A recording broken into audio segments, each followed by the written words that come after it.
Kazakhstan just signed away 100,000 barrels per day, not to Europe, not to the United States, to China, and the payment currency is not the US dollar. That single decision represents more than oil moving through a pipeline. It represents Central Asia choosing a financial system, an economic orbit, and a sphere of protection that does not include Washington. Every time a barrel of Kazakh crude crosses into Chinese territory and gets paid for in yuan instead of dollars, the architecture that has kept American power afloat since 1974 loses another brick. And most Americans have no idea this is happening. This channel runs on no corporate funding, no government backing, and no advertising pressure telling us what to leave out. The analysis that needs to happen about what Kazakhstan and China just demonstrated is not happening on mainstream platforms. It is happening here. Subscribe if you want the full picture. Turn on notifications because the next phase of this shift happens faster than the first. Here is what actually happened.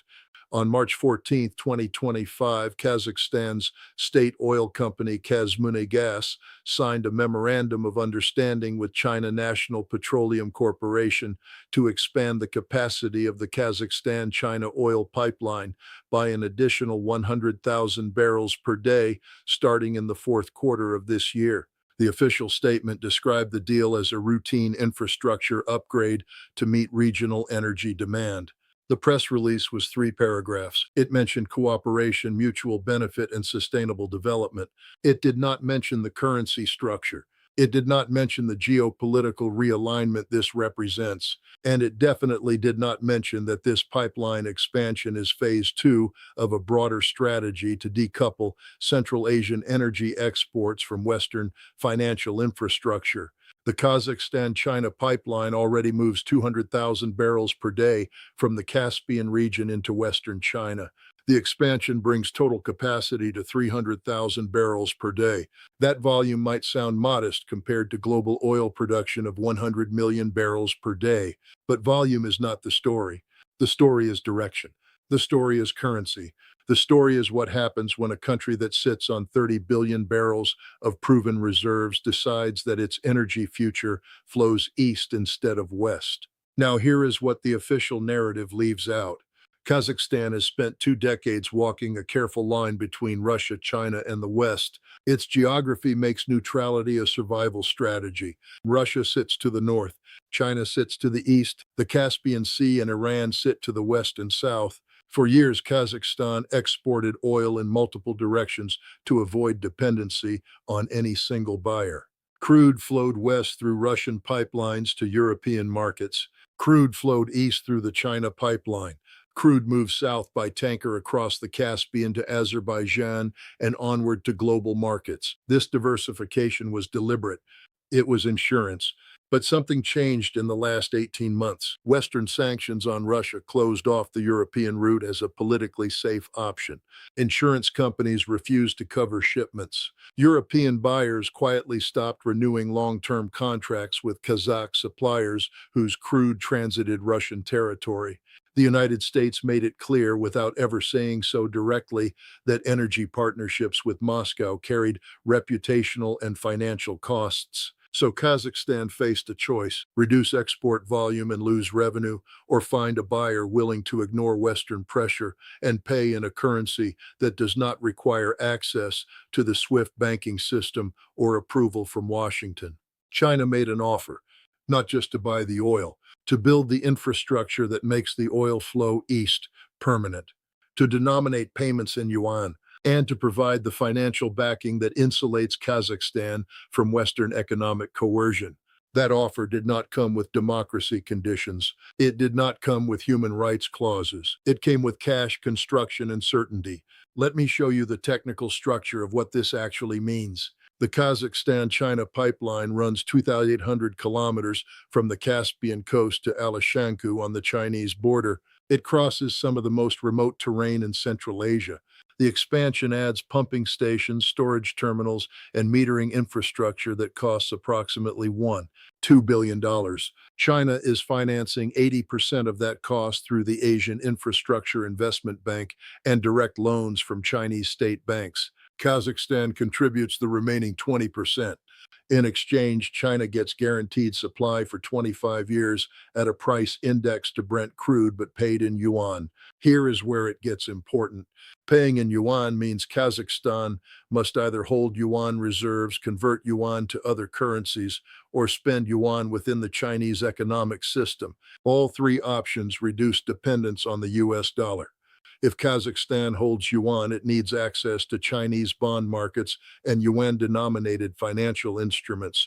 If it converts yuan, it uses currency swap agreements that bypass dollar intermediation. If it spends yuan, it buys Chinese goods, services, and technology. Every scenario moves Kazakhstan deeper into a financial ecosystem where Washington has no leverage. The official story says this is about energy security. The operational reality says this is about financial sovereignty. Kazakhstan looked at what happened to Russia after 2022 and drew a conclusion. Any country whose revenue depends on access to Western banks, Western insurance, Western shipping, and dollar clearing systems can be economically decapitated overnight if it steps out of line. The solution is not to never step out of line. The solution is to build revenue streams that do not require Western permission to function. Now, here is what almost nobody in the Western press is saying plainly. This deal does not happen in isolation.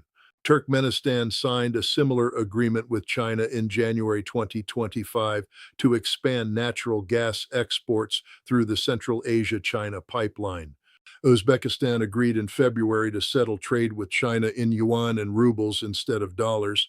Kyrgyzstan joined the Chinese payment system for cross-border transactions. Tajikistan signed a memorandum on yuan bond issuance to finance infrastructure. In 6 months, every former Soviet republic in Central Asia has taken at least one step to reduce dollar dependency. That is not coincidence. That is coordination. The pattern that matters is this. China is not asking these countries to abandon the West. China is offering them an insurance policy. Keep your Western partnerships if you want, but when those partnerships become politically complicated or economically dangerous, you have an alternative. That alternative comes with infrastructure funding, market access, and a payment system that operates independently of institutions controlled by Washington, London, or Brussels. Let me show you what the Pentagon is not telling you and why their silence is louder than anything in their public statements. The United States has spent 30 years treating Central Asia as a logistics corridor and a resource zone. American engagement in the region spiked after September 11th when military bases in Kyrgyzstan and Uzbekistan supported operations in Afghanistan. Those bases are gone now. American diplomatic presence has shrunk. Economic engagement is minimal. The United States imports zero oil from Kazakhstan. Trade volume between the U.S. and Kazakhstan is $4 billion annually. Compare that to China-Kazakhstan trade volume of $31 billion annually. The United States talks about partnership. China builds pipelines. Here is the dimension the State Department does not want to admit.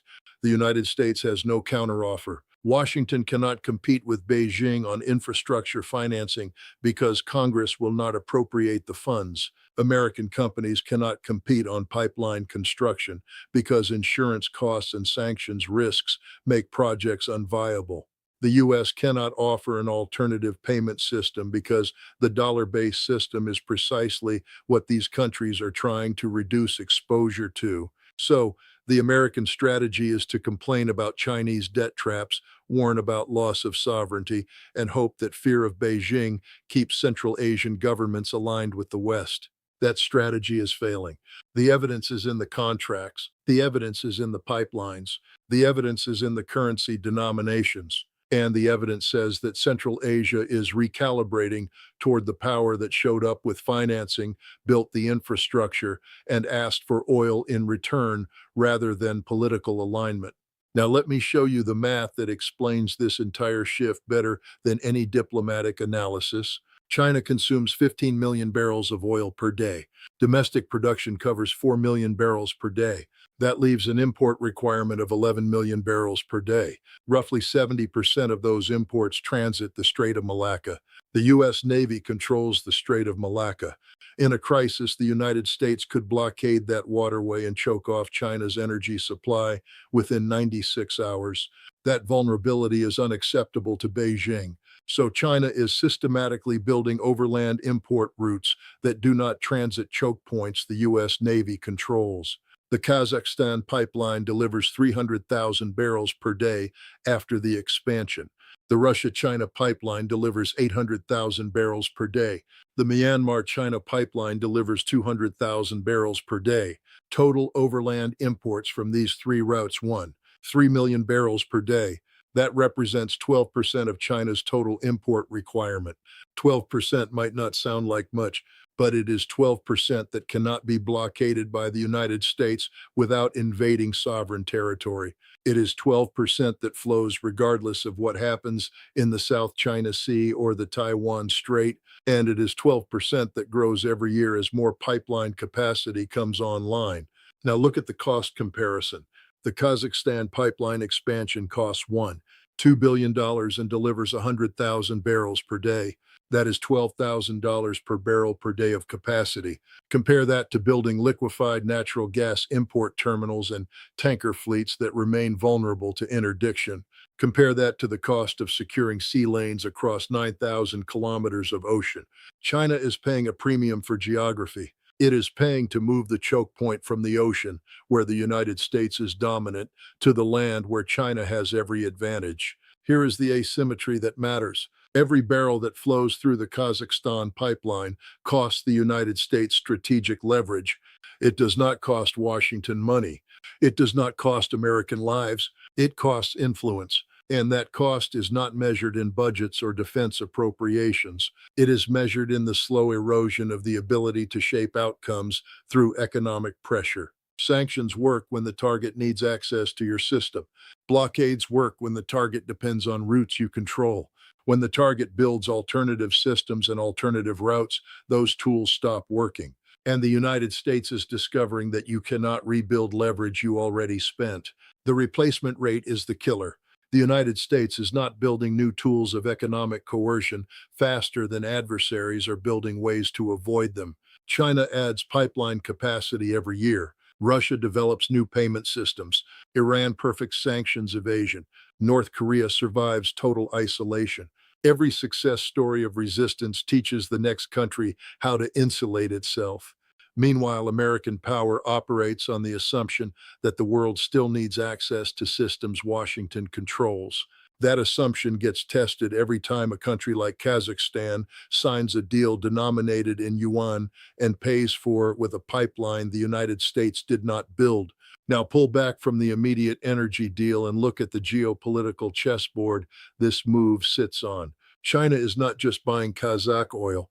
China is constructing a sphere of influence in Central Asia that pushes Russian dominance back and fills the vacuum American disengagement created. For decades, Russia treated Central Asia as its backyard. These were former Soviet republics. Russian was the common language. Economies were integrated through Soviet-era infrastructure. But Russia is distracted. The war in Ukraine consumes resources, attention, and credibility. Moscow can no longer offer the economic inducements or security guarantees that kept Central Asian governments oriented toward Russia. China saw the opening. Beijing is not trying to replace Russian influence entirely. That would provoke Moscow unnecessarily. Instead, China is becoming the indispensable economic partner while allowing Russia to maintain nominal political influence and security arrangements. It is a careful division of labor. Russia provides security, China provides development, and Central Asian governments get what they actually need, which is roads, power plants, and export markets without having to choose sides in a confrontation they want no part of. Watch how China structures the relationship. Kazakhstan gets pipeline capacity, infrastructure financing, and market access. In return, China gets oil, political alignment on issues Beijing cares about, and a deeper integration that makes future decoupling economically painful. But the agreement does not include military bases. It does not include formal alliance commitments. It does not force Kazakhstan to pick China over Russia or China over the West. Beijing understands that Central Asian governments will tolerate economic dependency as long as it does not come with visible sovereignty costs. So China gives them the money and lets them keep the flags. Russia is watching this shift with mixed feelings. On one hand, Chinese infrastructure investment stabilizes a region Russia no longer has resources to develop. That stability serves Russian interests. On the other hand, every Chinese pipeline, every yuan transaction, every signed agreement pulls Central Asia incrementally out of the Russian orbit and into the Chinese system. Moscow recognizes the trend, but Russia cannot compete economically with China, and opposing Chinese investment would push Central Asian governments toward the West, which Russia sees as a worse outcome. So Russia acquiesces, it adjusts, it accepts a junior role in a region it once dominated because the alternative is losing influence entirely. Now look at what this means for the United States.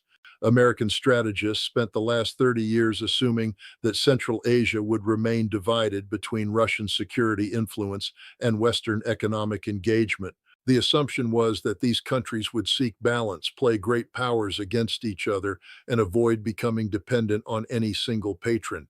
That assumption is breaking down. China is offering a package the West cannot match: infrastructure, markets, financing, and political protection from Western pressure, all without the governance demands or human rights conditions that come with American partnership.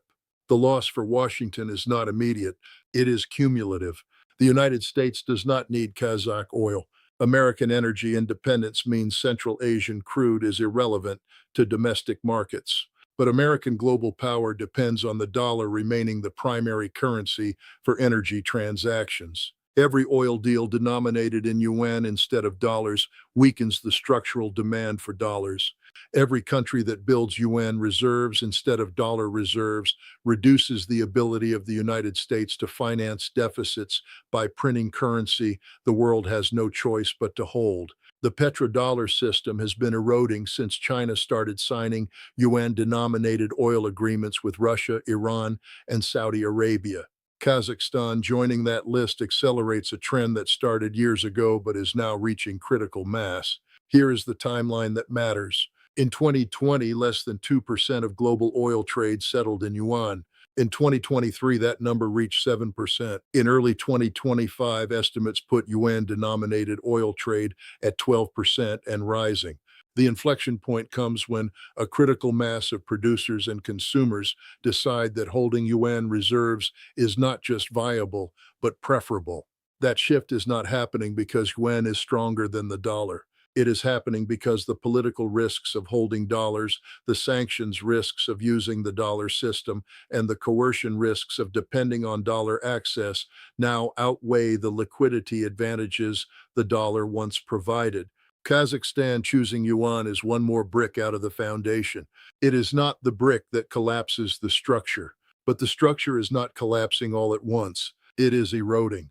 And every time a country with 30 billion barrels of oil reserves decides that its financial future points east instead of west, the erosion accelerates. What burned into the contracts signed in Astana is not just an oil deal. It is the recognition that American economic dominance has a ceiling. That ceiling is defined by the willingness of other countries to keep playing a game where the United States writes the rules, controls the referees, and changes the scoring system whenever it serves American interests. The number of countries still willing to play that game is shrinking. Here are my three predictions with a clock attached. First, within 6 months, at least two more Central Asian countries announce yuan-denominated trade agreements with China for commodities or manufactured goods. This is not speculation. The infrastructure is already in place. The only question is timing. Second, by the end of 2025, total yuan-denominated oil trade reaches 15% of global volume as Saudi Arabia expands its yuan contracts and more producers follow Kazakhstan's example. Third, within 18 months, the United States attempts to counter Chinese influence in Central Asia with a new infrastructure initiative, but the funding falls short and the initiative dies in congressional negotiations. Drop your prediction in the comments. Which happens first, another Central Asian yuan deal, Saudi expansion of yuan oil sales, or an American counteroffer that actually gets funded? Tell me, because I read every single one. If this gave you a framework that mainstream coverage did not provide, if this showed you how oil deals in Central Asia connect to the slow, unwinding of the financial architecture that has kept American power dominant for 50 years. Share this with one person who needs to understand what is actually happening. The next video goes somewhere even this one did not reach. Subscribe so you are there when it lands.